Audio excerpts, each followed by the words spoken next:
तो वो एक हमारी तो उनसे इकोनॉमिक टर्म्स में भी बहस होती थी। हम कहते थे शाह साहब ये जो इंटरेस्ट का जो चक्कर है ये क्या है आपका ये।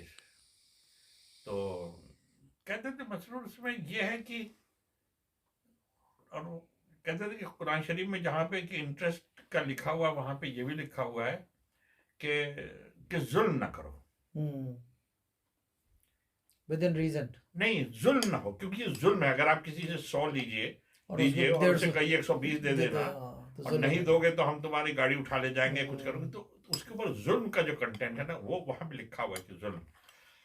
तो वो ये कहा करते थे कि अगर किसी से पैसे लो तो उसको बढ़ा के दे दो कि उसका नुकसान नहीं हो।